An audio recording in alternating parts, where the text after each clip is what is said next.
Uri na uregegaitheka na karibu sana itena ria keri ria tabarira ya Inoro rucini twakora twarikia kumuramura magatheti na Njoroge wa Githĩnji. Riu macio ni maundu mathiru, ucio ni horo guthira. Gatheti nge ni nginya muthenya wa rucio, mutigatutwire na icio cio muthi. Ucio ni horo twarikania naguo. Ni tugukwirite gukorwo ngingira thiini wa county ya Laikipia na tuli na mutongoria kuma mwena uyu Waziri Purity Gitonga akoragwo thiini wa Laikipia county government. Ungikora na kiuria kana mawoni ni cioke namba ya SMS 2248 yakawarudira aruta wira ndina charge koguo yakawaru tutikuhuthira tukuthira ya 22488. Waziri Purity Gitonga we mwega rucini. Vengi ndi mwega fiyo kama yes kwega muno. Ni kwega fiyo. Karibu sana. Asante. Laikipia ni kwega. Laikipia ni kwega fiyo. Na mbura nyingi turera Ngai thengio. Neguo. Yes. Niki madu mareka tena mbura yo nyingi uguo. Thaici no kuhanda na kwira andu aitu maigire migunda ya sababu hiyo ndio itaweza kutusaidia. Ndio. Yes. Ni nini haswa watu ulima huko Laikipia? Sana sana Laikipia kuna upande wa Laikipia West sana ni ukulima. Na pia Laikipia East. But ukienda upande wa Laikipia North ni mifugo. Hivyo ndivyo Laikipia inakaa. Ni watu wa kulisha mifugo. Watu wa kulisha mifugo. Ndio. Karibu sana. Asante. Umekuaje? Nimekuwa salama. Kwanza kama unishukuru sana kwa hii nafasi. Ndio nikuje tuweze kuongea mambo ambayo yanahusu uongozi. Ndio. Na vile vile pia tuulizane sisi kama wale ambao ama wananchi wanapendezwa na uongozi na je wanajua kuitisha kilicho chao ama kuweza kufuatilia yale ambayo mambo yanawasaidia ama tunafanya mambo nyingine ambayo hayatusaidii. Ndio. Asante sana. Si nikupe dakika moja wasalimie watu wa kwenu Laikipia. Asante. Nichukue nafasi hii wana Laikipia niwasalimie na niwashukuru sana kwa sababu pale tumekuwa tukifanya kazi vizuri. Na labda pale Laikipia yule hatujaweza kupatana naitwa Purity Kendi Gitonga. Purity ametoka pale Umande lakini kwa sasa kwangu ni pale Nanyuki na nimepata nafasi mzuri ndio tuweze kuja hapa kwa mwaliko wa kiongozi aliye hapa Kamau wa Kang'ethe tuweze kuongea je katika uongozi ule ambao tunapata je tunaridhishwa na kama haturidhishwi ni nini ambayo tunafaa kufanyiwa kwa utofauti ndio watu wetu waweze kusaidika na watu wetu waweze kuendelea mbele. Na pia tuulizane je sisi ambao tunaongozwa tunajua kuuliza yale mambo ambayo yanatusaidia ama bando tunatumika vibaya kuhakikisha ya kwamba tumeweza kuendelea na mara nyingine inatuweka mahali mbaya kwa sababu inafika mahali kama unakuta ndio wananchi wale ambao wanaongozwa pia kuna mambo wanakubali kuliko waitishe kile kitawasaidia kwa maisha unakuta bando wanatumika vibaya kwa mambo ya kisiasa na mengine na inaendelea kuturudisha nyuma kama wananchi. Asante sana Purity Kendi Gitonga. Mmoja wapo wa mambo ambayo husaidia wananchi haswa kama kwenu county ya Laikipia ni maji. Ndio. Kuna wakati nilikuwa nasikia mnajegewa mabwawa todemu tonini. Yes. Ndio watu waweze kuhifadhi maji kama wakati huu kuna mvua wakaweza kulima nayo wakati wa kiangazi. Sijui mambo kama yalifanyika hizo ahadi zimetimizwa. Niseme ya kwamba kwanza kwa sababu umeguzia mambo ya maji utaniruhusu niende moja kwa moja kwa kiongozi wetu ambaye ni baba wa county kwa sababu nimeona akichangia pakubwa kuhakikisha kwamba wananchi wamepata maji. Kwa mfano wakati aliweza kuingia katika serikali alinunua rig ama ile mashini kubwa ya kuchimbua visima ambayo inazunguka Laikipia kuweza kuchimbua visima ndiweze kusaidia mahali ambapo hakuna maji hata kidogo. Vile vile kuna damsi kadhaa zile ameweza kusaidia ndio watu waweze kupata maji ya kulima. Na pia tukiongelelea upande wa maji kuna kitu alijitangaza mwenyewe akasema nataka kuhakikisha hakuna mwana Laikipia hata mmoja ataenda zaidi ya kilomita 1 kutafuta maji. Na over recent amekuwa na program ya kupatia kina mama tanki za maji 3000 liters ambayo mama hata kama kuna bwawa pale ama pia kuna maji ama maji ya mvua wanaweza wakaweza kutega yale maji na kuyatumia kwa njia hapa na pale. Kwa hivyo kwa upande wa maji tunaendelea vizuri na tunashukuru kwa hiyo. Niruhusu nikuulize swali ambalo limekuja akilini mwangu wakati tulikuwa tunafanya uchambuzi wa magazeti. Na ni kuhusu jinsi mnavyotumia pesa kule serikali za county. 70% ya bashiria mutumagirwo mnazitumia kulipa mishahara. Ndio. Kuna sasa mwananchi atapata lini maendeleo, atapata lini matunda ya changamoto, ni changamoto sana kwa sababu niseme yale nimeweza kuelewa Kamau. Kwa mfano ukiangalia the wage bill. Yes. Wage bill kwa counties zimeweza kupanda sana. Na hasa Laikipia kwa mfano nilikuwa naangalia siku nyingine ni nini hasa inafanya mishahara, pesa ikikuja ya maendeleo nyingi inaenda kwa mishahara. Tukuje kwa mfano pale Laikipia kuna hospitali ambayo tunaita Nyahururu na ambayo tunaita Nanyuki. Hizo hospitali ziko katika mipaka. Kwa mfano Nyahururu iko katika mpaka wa Laikipia Nyandarua. Ukikuja Nanyuki iko kwa mpaka wa Laikipia and Meru County. Kwa hivyo unakuta zile hospitali zinaweza kusavu watu wengi sana kupita kipimo ile ambayo inafaa. Hivyo basi ndio kuhakikisha ya kwamba wale watu wameweza kuhudumiwa ni kuweza kuongeza wafanyikazi. Na to make the matter worse, hata wewe najua ungeniuliza hiyo, umeona pia kwa mitandao kila mahali nurses pia wameweza kugoma kwa sasa. Hawajagoma kwa sababu nyingine. Wamegoma wakisema bando hatutoshi, sisi ni wachache mahali ambapo tunafanya kazi. Na unakuta pia inaonyesha wafanyikazi watazidi kuongezewa na wage bill bando itaendelea I think ni changamoto ambayo sijui tutafanya namna gani kwa sababu ukipungua pia ni shida na ukiongeza bado tunazidi kuongeza. Lakini swali ni je, Madam Purity, miaka 12 sasa tangu tuwe na devolution, mwananchi amekula matunda ya devolution? Ndiseme kano akenerere reke njuge atiriri devolution ni iteithĩtie muno kwa sababu reke ngwire Kamau, wakati devolution haikuwa kuna services zingine mwananchi hakuwa anapata kwa haraka. When it comes kwa mambo pia ya health ama mambo ya afya yetu, sasa tuko na mpaka zile dispensary mashinani wanaweza wakapata huduma kwa haraka. Tukilinganisha na hapo kitambo ambapo walikuwa wanaenda centers mahali moja, lakini kwa sasa at least kunaweza kufika. Ukiangalia all the devolved function, mwananchi ameweza kuhusishwa hata zile tunasema public participation. Because mbeleni ilikuwa ngumu sana kusikiza maoni ya raia, lakini after devolution wao wenyewe wanasema sisi tungetaka hii, sisi tungetaka hii, sisi tungetaka hii. Kwa hivyo devolution tunaweza sema pia imeweza kutusaidia kwa sababu imeleta uongozi na mwananchi pamoja kwa karibu sana. Imeleta uongozi kwa karibu sana na mwananchi. Lakini nafikiria pia it depends na kiongozi ambaye amechaguliwa. Kweli. Sijui mtu tunahitaji kiongozi wa aina gani ndio mwananchi aweze kupata manufaa? Kuna mahali ambapo huwa tunapoteza na mimi nitalisema hapa. Tuere ugira huko kwa Reke njuge Kamau. Tukifika wakati wa uchaguzi, wananchi mara nyingine wanachagua viongozi kulingana na nini ambacho ameletewa. Ndio. Na si sustainable. Si kile kitu umeletewa ambaye itakusaidia kwa maisha yako yote. Acha. Kwa mfano kuna kiongozi ametulia saa hii, hataenda kwa mwananchi hata kidogo, akingojea wakati wa uchaguzi. Atumie hela zake. Akupatie 500 ndio uweze kumuingiza kwa kiti. Na hapo ndio Wakenya tunaishi kulia. Unakuta sisi wenyewe Kamau tunachagua viongozi, lakini wakishaingia pale hata the first 1 week tumeanza kuwapiga. Kwa sababu gani? Haukuchagua kiongozi ambaye ako karibu na mwananchi. Kwa mfano mimi nikiulizwa uongozi, kitu ya kwanza kiongozi ni yule ambaye anafaa kutetea watu wake. The policies zile ambazo tunatengeneza pale isikuwe ni policies ya kufinyilia mwananchi wa kawaida. Kwa sababu sisi wenyewe tunachagua viongozi after mwaka moja tunaanza kusema waende nyumba. Tunaanza kucomplain. Kwa sababu gani? Waende kwa sababu gani? Kwa sababu hatukuangalia hasa ni nini ilikuwa kwa huyu kiongozi ambaye tumechagua. Unakuta ya kwamba the policies zile ambazo zimewekwa pale wananchi bado kiongozi ni yule ambaye anatengeneza sheria ambazo si za kufinyilia mwananchi wa kawaida. Vile vile Kamau, kiongozi mzuri ni yule ambaye anasaidia mwananchi kutafuta samaki, sio kumletea samaki.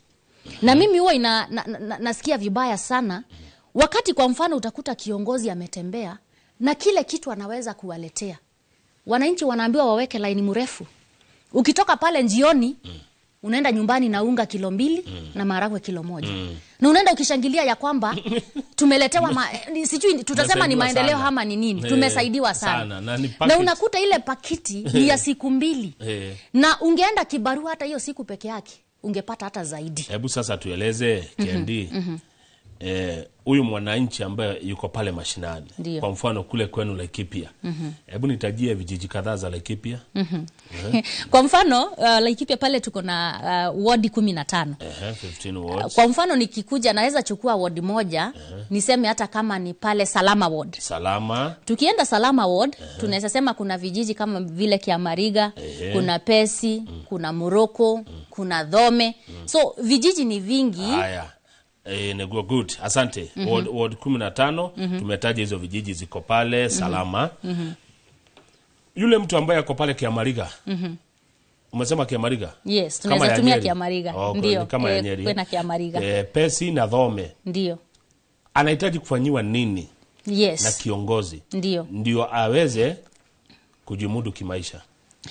Kwa mfano kitu ya kwanza Kamau, kabla hatujakuja kwa hii ingine tunaitanga empowerment, because kuna empowerment ya aina nyingi. Mwananchi wa kawaida kitu ya kwanza akiweza kupata barabara mzuri, apate maji, apate stima, huyo mwananchi ameweza kusaidika. Kando na hayo kuna zile zingine tunasema empowerment. Kwa mfano the young generation, wacha hata nianze na vijana. Hao ndio sasa nataka kwanza. Kwa sababu saa hii kama ukitoka pale nje, wale wanalia sana ni vijana. Kwa sababu unakuta pia kuna mahali ambapo viongozi wengi ukosea, because nasema generally, na si Laikipia peke yake, tuseme hata kaunti mzima. Hakuna vile utaweza kuita vijana uwapatie token kidogo useme umefanya empowerment.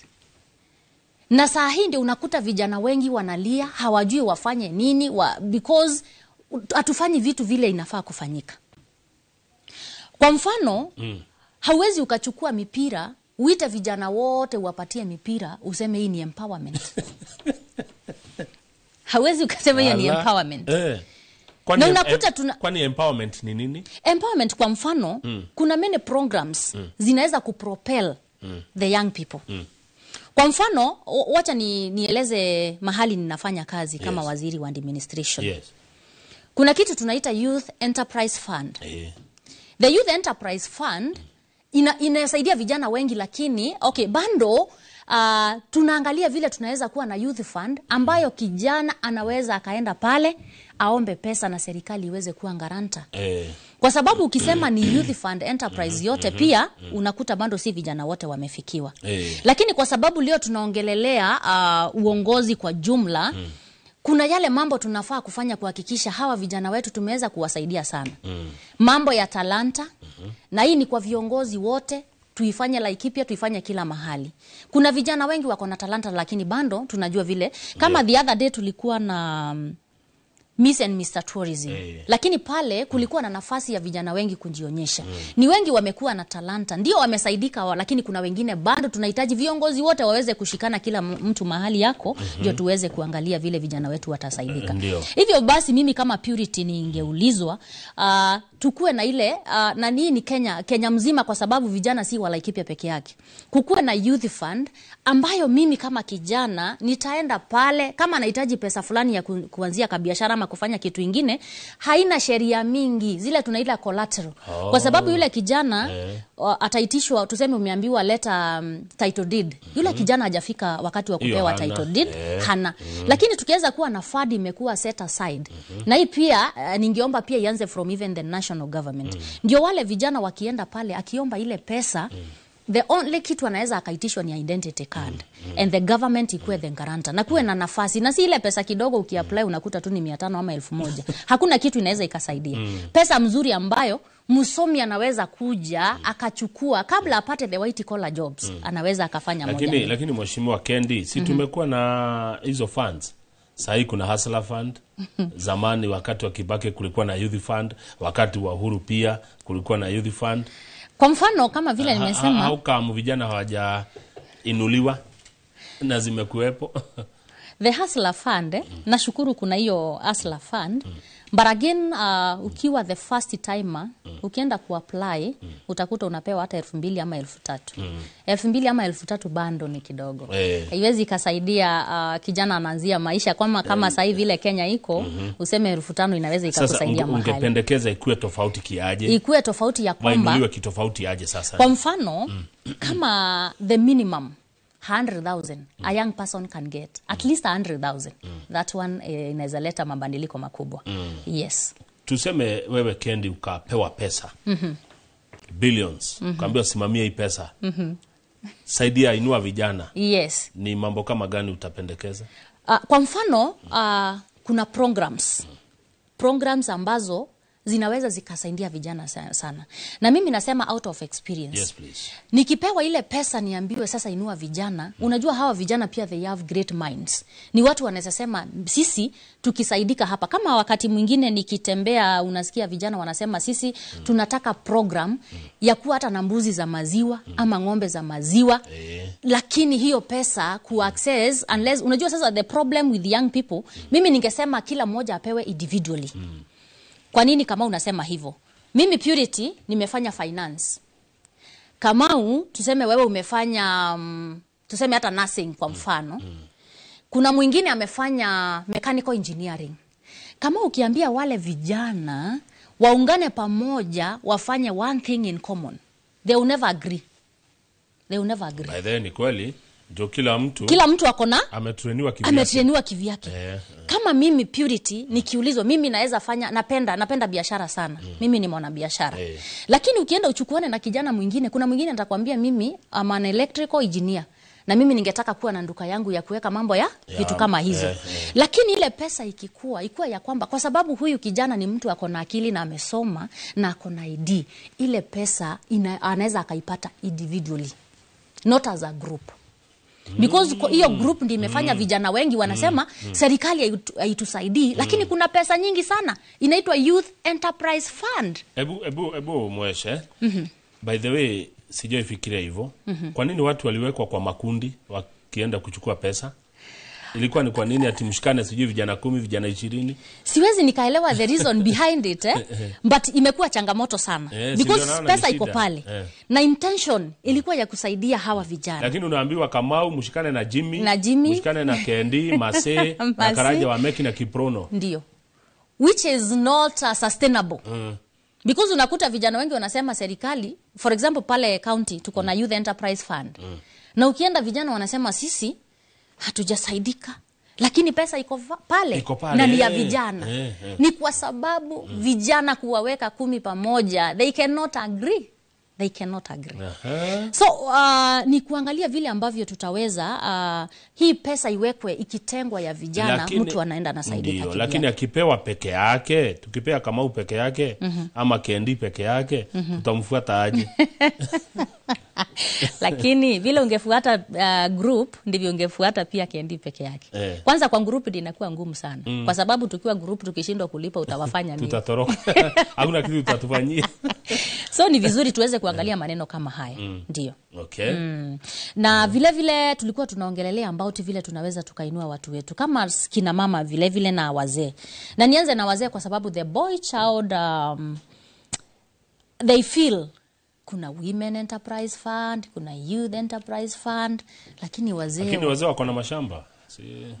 Title deed. Hata wamama siku hizi wako na mashamba. Wako na title deed. Kwa hivyo tuseme wazee kwanza wakae, tuongee na vijana na wamama peke yake. Watetee pia. Lakini nyinyi kama usi ndio mnasema the boy child ameachwa sana. Na wewe ndio unatukumbusha wako na mashamba. Amefinywa. Mnasema the boy child amefinywa. Na yetu unanikumbusha wako na mashamba, ni kweli. Lakini vile wazee pia wamekuwa wakiuliza. Sasa mimi mzee niko na shamba, lakini ile kashamba mama anategemea. Yule mama bado mwenye akona hiyo pesa, bado ile shamba ukiangalia pale family setup. Mzee akona shamba lakini nani wanatumia sana?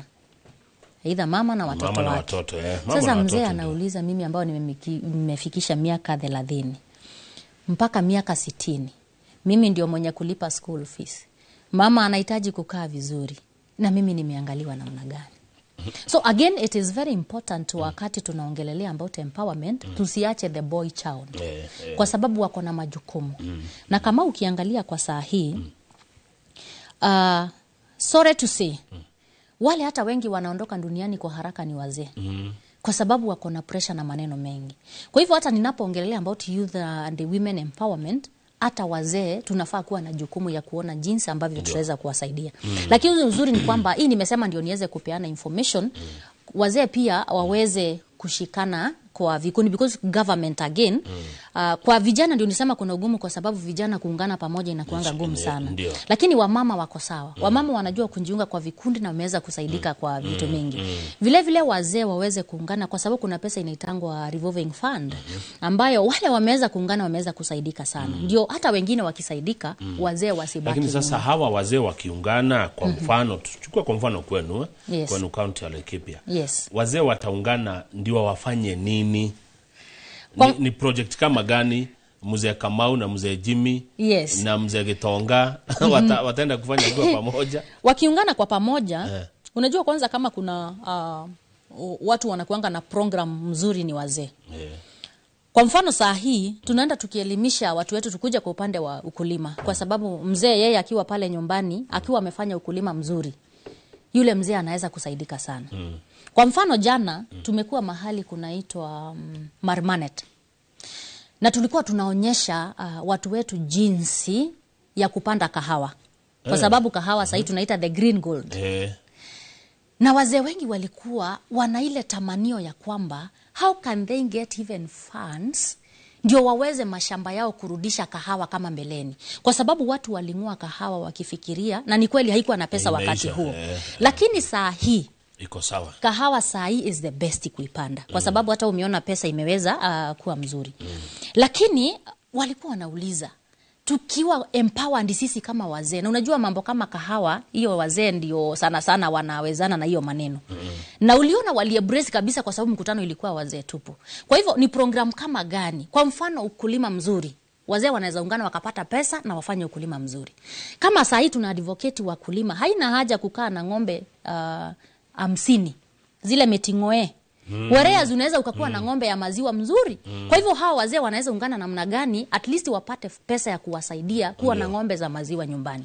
Kwa hivyo ni program nyingi ambazo wazee wanaweza wakafanya. Lakini ili wazee waungane, ili vijana wafaidike, ili akina mama wafaidike, wote wanahitaji kiongozi. Ni ukweli. Very true. Ambaye atawaongoza ndio kutekeleza mambo hayo. Huyo kiongozi? Ya, vile ningesema Kamau, kama vile nimesema hizo program, nilianza kusema kiongozi ni yule anakuonyesha jinsi ya kutega samaki. Sio yule kiongozi anakuletea samaki. Na ndiposa naambia Wakenya wote wana Laikipia wote, hii tabia ya kiongozi kuja kukupatia kitu ya siku moja haiwezi ikasaidia. Wacha uonyeshwe jinsi ya kutega samaki ndio pia uweze kuendelea pale. Lakini kwa nini Mkenya anapenda hivyo by the way? Anapenda kupewa? I think ni tabia ambayo tunafaa kuelezea watu wetu, kwa sababu imekuwa ya kuudhi zaidi. Kwa mfano kama kwa sasa rekegwire kama tuwele Gitonga, unakuta sisi wenyewe tumependa tunachagua viongozi kwa sababu ya kupewa. Na pia kiongozi akiitana mkutano lazima atoe ndio pia ukuje ile mkutano. So unakuta hakuna nafasi ya kujieleza ama kuadvocate for our right. Ya kwamba kiongozi umekuja, sisi tunataka hii, tunataka hii, tunataka. Hakuna hiyo nafasi. Ni wewe nikupee, nikuchague, unipee nikuchague, na nikiingia kwa kitu ukiniita mkutano unichague, unipee ndio nikuje. Ndio nikuje. Na hiyo I think ni culture ambayo tunafaa tuiondoe. Ndio si kila wakati ukichagua kiongozi then after 1 year unaanza kusema hatutaki. Tutaishi hivyo mpaka lini? Kwa hivyo ni vizuri kama vile umesema tukue na viongozi wanatufikiria about programs. Na hii ndio mambo tunaambia watu wetu mahali walipo.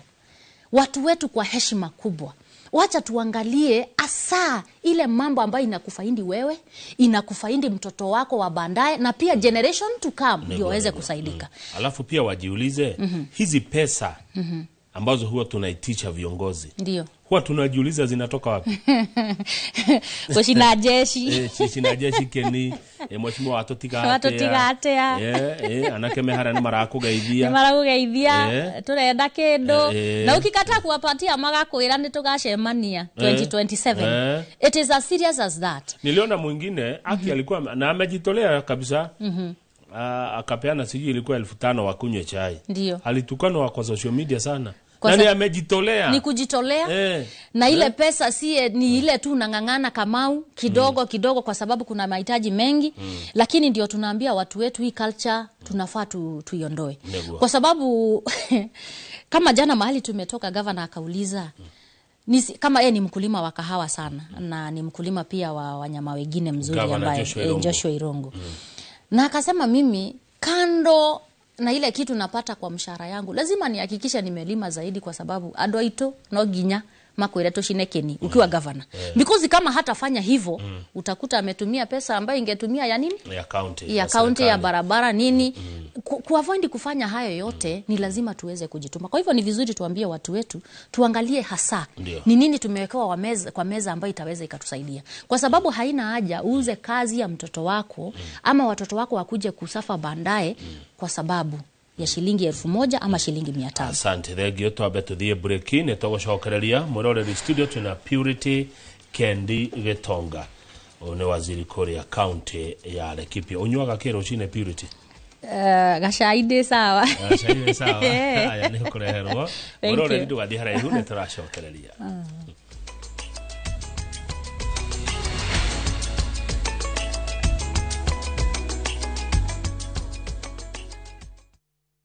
How is school?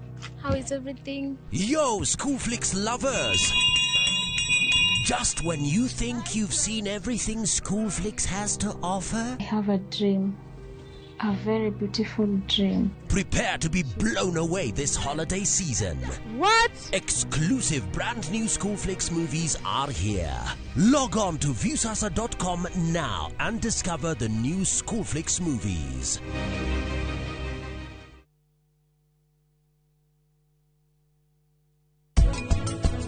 Eke nyumba yaku. Riu, eki uria kugaga.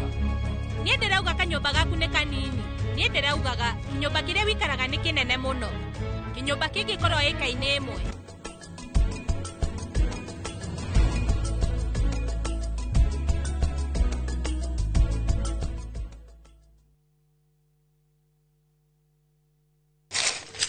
Uge waku. Ole uge waku. Uge waku. O muthenya wa mwambĩrĩrio nginya wa gatano ciegera thaa 5 o nginyagia thaa 7 cia mĩaraho tugatambũrũkia marĩa marakunũka matũũra-inĩ megiĩ wonjoria ũrĩmi Iria twatua macani maingĩ tukerwo atĩ mahang'ĩte Mombasa uteti mwathanĩre wa kaunti naguo wa gatano nĩ ũtũteithagĩrĩria matũũra-inĩ kũmenya ũrĩa kũrahanĩka mbeũ njĩthĩ makeitũrũra ndereti-inĩ njunge ũũ wega ĩtarĩ gatithio ona kana hangarata Nĩtũteithĩtie mũno kwĩmenya horo ũrĩmi uge waku nĩguo uge witũ amu otagĩkwa na mũkũngũgũ ithuĩ tũtiuma naguo na nĩtũkwenda inyuĩ andũ Inoro mũkinyĩre o hau na tabarĩra cianyu Inoro TV titagũkũ kumagwo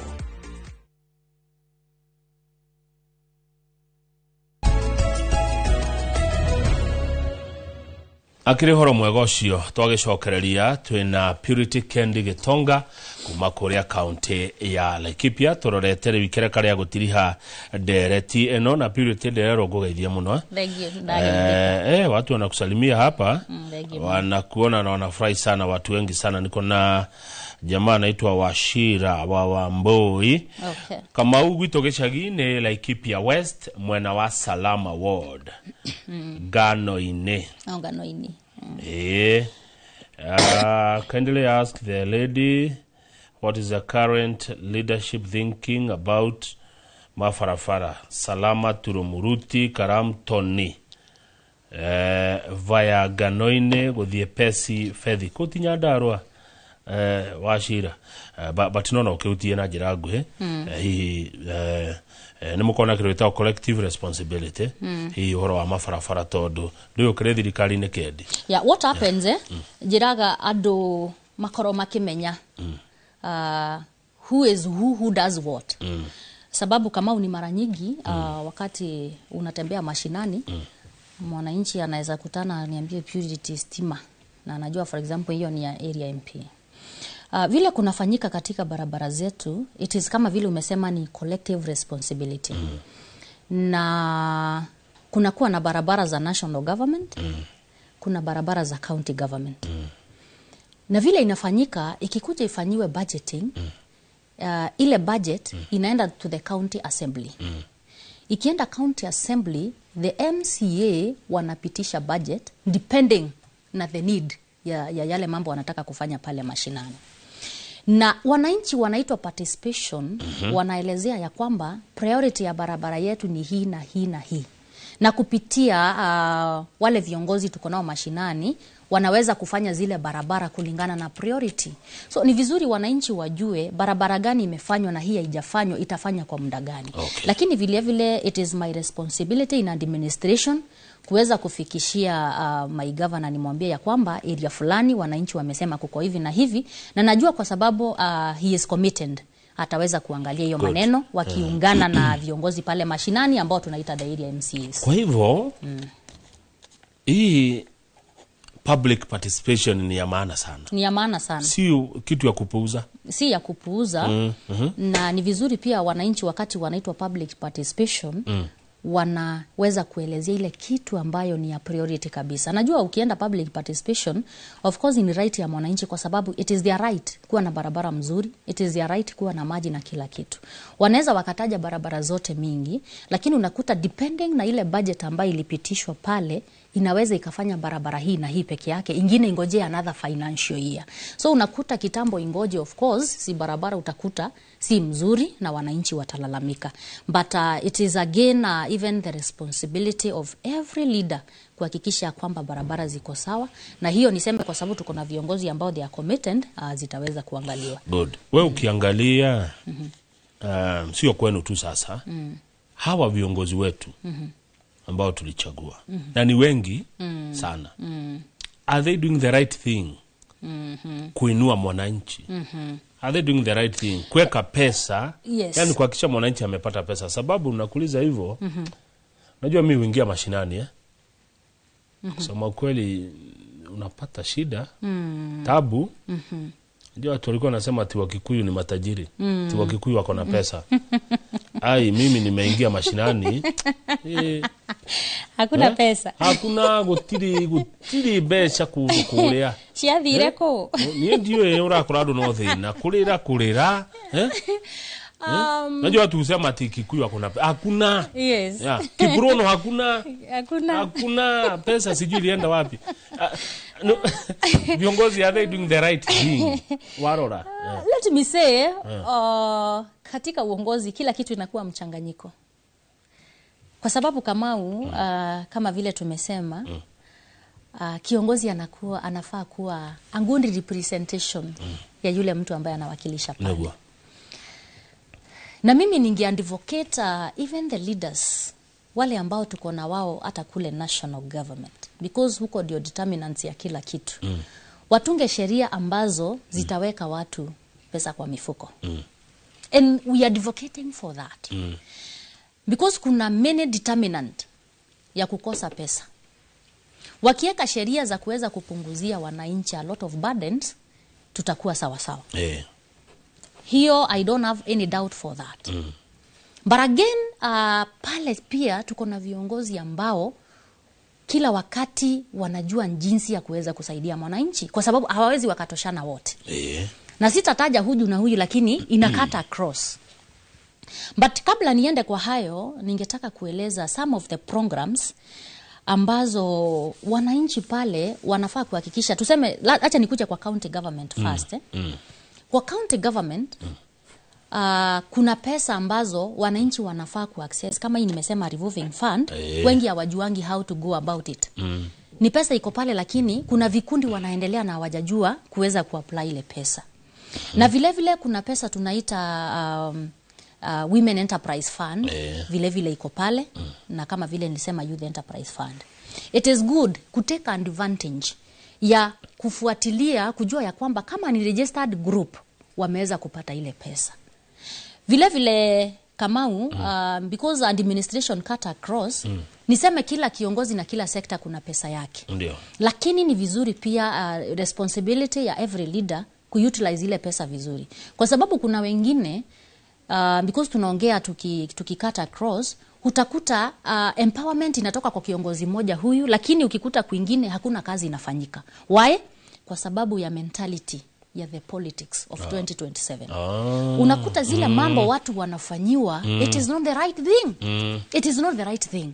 Kwa sababu watu wetu wanahitaji kupewa development that are sustainable. Kama vile nimeanza kukuambia Kamau, ujue vile kama kiongozi utasaidia watu kupata kitu waweze kuweka kwa mfuko.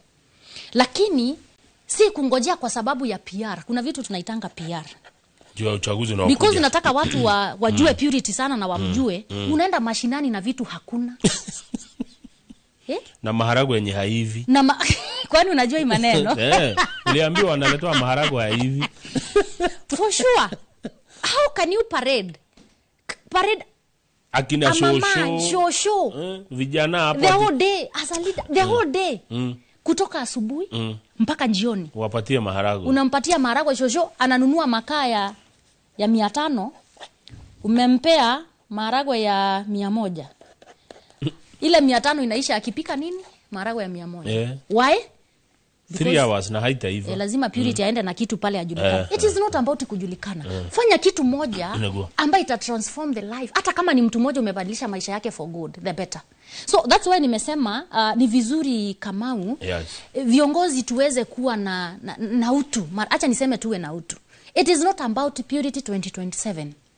It is about ni pesa ngapi unatumia kuita watu wakuje kwa mkutano. You use almost 100 million. Lakini kuna mtoto pale nyumbani hajaenda shule. Sasa hawa hana school fees. Nego purity ntoigwa. Sasa hawa ni viongozi wa kiume ama wa kike? Ni viongozi wanaume ama viongozi wanawake?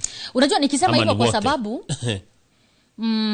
nikisema hivyo Kamau, wewe mwenyewe umeambiwa kuna watu wanapewa maharagwe hivi. Hii information sijui umetoa wapi. Huko mashinani. But nikisema hivyo iko kwa public domain. People know the leadership. That's why tunaongea tukue na uongozi ambao utaweza kubadilisha maisha. Na wakati tunasema kukata cross, kwa mfano kama ni wakulima, wacha tuweze kuwasaidia kupata mbegu, kupata maji, kupata kila kitu waweze kusaidika.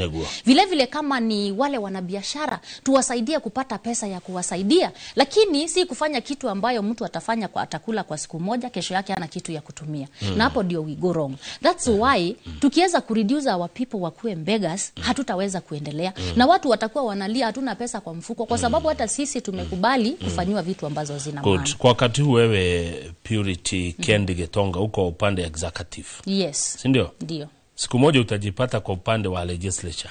Yes. Kuweka sheria. Ndio. Yaani umechaguliwa na raia. Yes. Ni mambo gani matatu utafanya kwa haraka? Kwa mfano Kamau, niseme Purity, mwaka wa 2022. Nilikuwa nawania kiti ya Mama County pale Laikipia. Na pia niwashukuru sana kwa sababu for sure walinipatia kura zao sana. Na hiyo ndio kitu wanawaheshimu. Na nishukuru Mungu kwa sababu pia nasema ni mipango ya Mungu kwa sababu kuna mambo ingine inakuja kwa maisha, unasema this is God. Na si ati mimi ni speciali kuliko wale wengine wote. Tulikuwa tunawania wamama wengi sana. Lakini kwa mipango ya Mungu nikajikuta nimekuwa appointed kuwa waziri wa utawala na usalama pale kaunti yetu ya Laikipia. Na Mungu akinisaidia hiyo kazi naifanya vizuri, kusaidiana na gavana wangu Joshua Irungu. Mali ananiambia fanya nafanya. Kwa sababu administration, gavana wangu ndiye anajua ile kazi ambayo naifanya. Kwa sababu it is all about the office. Na hivyo basi umeniuliza sahi niko upande wa executive. Na siku moja Mungu atanisaidia nikuwe upande wa legislature ama utunzi wa sheria. Ndio. Mimi kile ambacho ningefanya, kitu ya kwanza ni kuadvocate vile tutaweza kusaidia watu wetu maisha ya kuendelea mbele. Kwa mfano kama ni kina mama, kukama up na programs. Because uzuri wa kina mama kwanza wako na programs already zile wanafanya. Lakini unajua pia wanahitaji kufunuliwa akili wajue beyond kufuga kuku tunaweza sisi wenyewe kuwa the producers. Apart from kuletewa kifaranga, naweza produce mimi mwenyewe. Apart from kuletewa tuseme maziwa, ni mfano napeana, naweza pia kuwa the producer. Nikuwe na hiyo ng'ombe. Program ambazo zitaweza kutusaidia. Vile vile, kwa upande wa ukulima, in fact, let me say this. Wakati nilikuwa nagombea, one of my manifesto was to empower families kwa mambo ya ukulima sana. How? Ni mara nyingi nilikuwa naenda nakuta mama ako na shamba ekari kama 3. Lakini analima kandogo peke yake hapa. Si ni mahali uwezo umefika. Mahali anaweza Kuna wengine trakta nilikuwa nachukua naingiza kwa shamba. Ni ya kulipa tu, inaingia kwa shamba, inapalilia shamba yoyo mama na nampatia mbegu.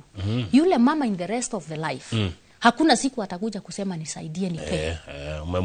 Umemuinua.